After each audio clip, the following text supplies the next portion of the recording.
الحمدللہ رب العالمین والصلاة والسلام علی سید الانبیاء والمرسلین وعلی آلہ واصحابہ اجمعین اما بعد فاعوذ باللہ من الشیطان الرجیم بسم اللہ الرحمن الرحیم ولا تقولوا لمن يقتل فی سبیل اللہ اموات بل احیاء ولکن لا تشعرون صدق اللہ العظیم ان اللہ وملائکتہ یصلون علی النبی یا ایھا الذین آمنوا صلوا علیہ وسلموا تسلیما الصلاۃ والسلام علیک یا رسول اللہ وعلی آلک واصحابک یا حبیب اللہ۔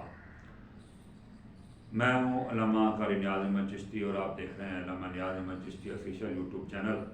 دوستو یہ محرم الحرام کے واقعات چل رہے ہیں، تو 6 قسطیں اب تک اپلوڈ ہو چکی ہیں پارٹ 6 تک، پارٹ 1 2 3 4 5 6، آج یہ 7واں پارٹ ہے۔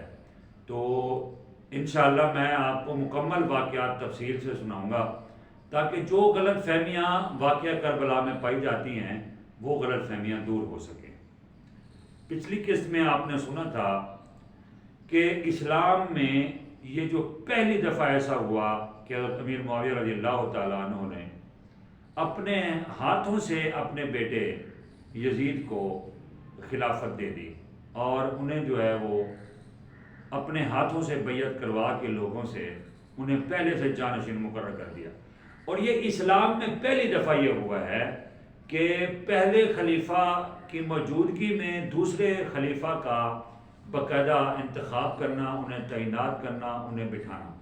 یہیں سے یہ کربلا کا ٹرننگ پوائنٹ ہے۔ کربلا یہیں سے شروع ہوتی ہے بیسیکلی، کہ جب حضرت امیر معاویہ رضی اللہ عنہ، ہم حضرت اس لیے کہتے ہیں کہ وہ ایک صحابی رسول تھے، قابل عزت ہیں، لیکن غلطیاں بہرحال انسان سے ہوتی ہیں۔ اگر وہ اپنی وفات سے کچھ دن پہلے حضرت امام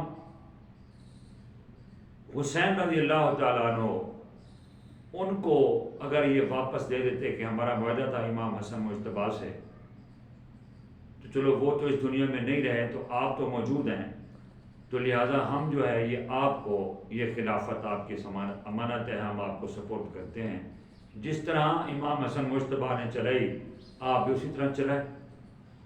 تو معاملات آج تک خلیفۃ المسلمین والے ہوتے ہیں، لیکن میرے کریم آقا صلی اللہ تعالیٰ علیہ وآلہ وسلم نے پہلے فرمایا تھا کہ 30 سال خلافت رہے گی، 30 سال کے بعد ملوکیت ہو جائے گی، یعنی بادشاہت ہو جائے گی۔ تو بادشاہت کا سلسلہ جو ہے وہ یہیں سے شروع ہوا۔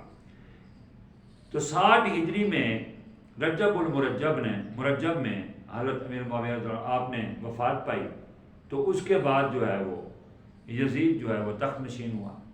یوں سمجھے کہ یزید نے بادشاہ سنبھالی، خلافت کیا سنبھالنی تھی اس نے؟ خلافت تو قرآن کے مطابق ہوتی ہے نا، بادشاہت اپنی مرضی کے مطابق ہوتی ہے، شراب پیو، زنا کرو، چوری کرو، ڈاکے ڈالو۔ بادشاہ جو بادشاہ ہوا، کبھی کسی نے امیر المومنین کو ایسا کرتے ہوئے نہیں دیکھا نہ سنا۔ بہرحال جب یہ بیٹھا تخت پہ تو اس نے پھر شروع کر دی کوشش کہ امام حسین رضی اللہ تعالیٰ عنہ میرے ہاتھ پہ جو ہیں وہ بیعت کریں، اور حضرت عبداللہ ابن عمر، حضرت عمر کے صاحبزادے حضرت زبیر رضی اللہ تعالیٰ عنہ، یہ میرے ہاتھ پہ بیعت کریں۔ حضرت عبداللہ ابن عباس رضی اللہ تعالیٰ عنہ، حضرت محمد بن حنفیہ رضی اللہ تعالیٰ عنہ، امام حسین کے بھائی، یہ لوگ جو تھے ایماندار اور متقی اور پرہیزگار لوگ تھے۔ چونکہ 50 سال تو گزر چکے تھے نبی پاک صلی اللہ تعالیٰ علیہ وسلم کو یہاں سے دنیا سے پردہ فرمائے ہوئے ظاہراً، تو اس دور میں جو بزرگ صحابی بچے تو ان میں چند ایک تھے، ان کے بیٹے جو تھے، تو اس نے باقاعدہ ایلچی بھیجا، باقاعدہ سفیر بھیجا کہ ان کو جو ہے مجبور کریں، جو اس وقت مدینے کا گورنر تھا اس کو، جو مدینہ کا انتظام، کوفہ جو تھا یہ شروع سے علی کرم اللہ فضل الکریم اس دور سے، عمر فاروق کے دور سے یہ چلا آ رہا تھا، امارات یا دارالخلافہ کہہ لیں۔ تو جب یہ بلا بھیجا نا تو انہوں نے کہا یہ تو کمال کی بات ہے، اس سے پہلے تو کبھی کسی نے بلایا ہی نہیں، یہ اس وقت بلا وجہ بلا رہا ہے، اس ٹائم بلانے کا کوئی مقصد نہیں ہے، امیر صاحب تو اس ٹائم ملاقات ہی نہیں کرتے، یہ اس ٹائم ہمیں بلا رہا ہے، کوئی خاص وجہ ہے۔ تو سیدنا امام علی مقام نے ٹائم لیا کہ آج نہیں، ہم کل آپ سے ملیں گے۔ تو آپ نے کل جب ملاقات کی تو آپ نے پہلے جو ہے 2-3 ساتھی ساتھ لے گئے اور پہلے جا کے اس مدینے کے گورنر سے ملے.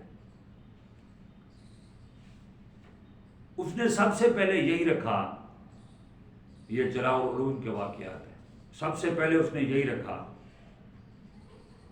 کہ آپ ایسا کریں کہ یزید کی بیعت جو ہے وہ آپ کر لیں. لیکن امام علی مقام نے آپ نے فرمایا کہ آپ اس طرح خاموشی سے کیوں بیعت لینا چاہتے ہیں؟ بیعت تو وہ ہوتی ہے جو اعلانیہ ہوتی ہے. بیعت اعلانیہ ہوتی ہے. آپ یہ بیعت لے رہے ہیں، یہ کیسے لے رہے ہیں؟ میں ایسی بیعت کرنے سے انکار کرتا ہوں. آپ لوگوں میں جائیں اور لوگوں کو کہیں کہ یزید کی بیعت کریں. اب سب لوگ اگر یزید کی بیعت کر لیتے ہیں تو میں بھی کر لوں گا. اگر سب لوگ یزید کی بیعت نہیں کرتے تو میں بھی یزید کی بیعت نہیں کرتا. محمد بن حنفیہ کا یہ مشورہ تھا. آپ نے کہا کہ بھائی تم ہم سے زیادہ، آپ جو ہے زیادہ معتبر اور زیادہ اعتبار والے اور زیادہ حسین اور زیادہ تقوی والے ہو.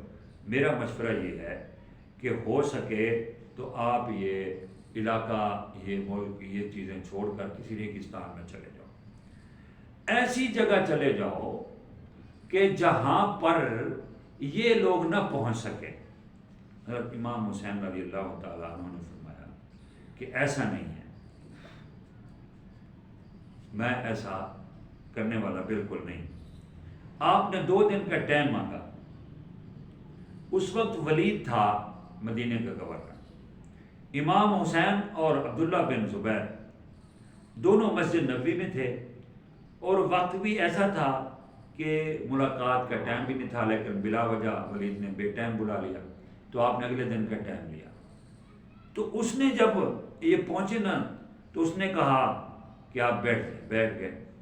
تو اس نے یہ ساری واقعات سنائے کہ یزید جو ہے وہ تخت نشین ہے اور وہ چاہتا ہے کہ آپ جو ہیں میرے ہاتھ پہ جو ہے وہ آپ بیعت کریں. تو آپ نے فرمایا کہ نہیں، ولید کو فرمایا کہ نہیں. اعلانیہ طور پر جو ہے وہ بیعت ہوتی ہے، چھپ چھپا کے بیعت نہیں ہوتی. میں چھپ چھپا کے بیعت کرنے والا نہیں ہوں. آپ ایسا کریں کہ آپ سب کے سامنے بیعت لیں. سب کے سامنے اگر بیعت ہوگی تو ٹھیک ہے. آپ یہ کہہ کر اٹھ کر چلے. ولید ایک صلح پسند بندہ تھا، من پسند آدمی تھا. تو وہاں مروان بھی بیٹھا تھا، مروان بن حکم.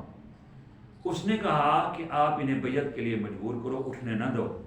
اگر بیعت نہ کریں امام حسین رضی اللہ تعالیٰ عنہ تو اشارہ کرو، میں گردن اتار دیتا. تو آپ نے اشارہ فرمایا نا ایسا نہیں کرنا. اور پھر آپ جو ہے برہم ہوئے اس پہ. ولید نے یہ کہا کہ میں امام حسین کو شہید کر دوں، نواز رسول کو شہید کر دوں؟ کیوں؟ تو کیا سمجھتا ہے کہ وہ بیعت کریں یا نہ کریں وہ ان کی اپنی ذاتی رائے ہے، لیکن میں صرف اس بات پہ قتل کر دوں اور ناحق جو ہے قیامت والے دن نبی پاک صلی اللہ تعالیٰ علیہ وآلہ وسلم کے سامنے کھڑا ہونے سے مجھے حیا آتا ہے کہ میں امام علی مقام کو ایسے کیسے شہید کرتے. نہیں کرتے بیعت تو ان کی اپنی مرضی ہے، ٹھیک ہے نہیں کرتے، لیکن میں یہ نہیں کر سکتا. تو مروان کو یہ بات تو بہت ناگوار گزری لیکن وہ چپ رہا. جب واپس آئے نا تو یہ رجب کے واقعات ہیں مسجد نبی میں. تو پھر محمد بن حنفیہ نے مشورہ دیا اور سب جیے صحابہ، عبداللہ ابن عمر نے، عبداللہ ابن عباس نے کہ حضور اب کیا ہوگا. امام علی مقام کو یہ عبداللہ بن حنفیہ، یہ محمد بن حنفیہ کا مشورہ تھا کہ آپ کسی ریگستان میں چلے جائیں، کسی پہاڑ میں چلے جائیں. آپ اگر بیعت نہیں کرتے وہاں بیٹھے، وہاں لوگوں کو اکٹھا کریں، وہاں لوگوں کا مجمع ہوگا، ہم آپ کے ہاتھ پہ ہاتھ رکھیں گے تو پھر آپ جو ہے اپنا نظام چلانا. لیکن امام حسین نے یہ فرمایا کہ نہیں، ایسا نہیں ہے. میں مکے کی سرزمین پہ چلا جاتا ہوں، میں وہاں حرم میں جا کے بیٹھ جاتا ہوں اور میں وہاں جا کے جو ہے اپنی زندگی گزار لوں گا، لیکن میں اس طرح جو ہے ادھر نہیں جاتا کسی اور ریگستان میں، کسی اور صحرا میں. تو آپ نے پھر مکے کا سفر شروع فرمایا شعبان میں. تو اگلی قسط میں جو 8ویں قسط ہوگی اس میں ہم آپ کو بتائیں گے کہ امام علی مقام نے روضہ رسول پہ کیسے حاضری دی اور اپنے نانا جان کو حالات و واقعات کیسے سنائے. انشاءاللہ تفصیل سے آپ کو یہ واقعات سنائیں گے. اگر آپ کو پسند آ رہے ہوں یا سمجھ آ رہی ہو تو علامہ نیاز احمد چشتی آفیشیل کو لائک اور سبسکرائب کریں اور سچے اور جینوین واقعات سنیں تاکہ یہ جو غلط فہمیاں لوگوں نے ہمارے دلوں میں ڈال دی ہیں ہم اس سے بچ سکیں. آمین و آخر دعوانا الحمدللہ.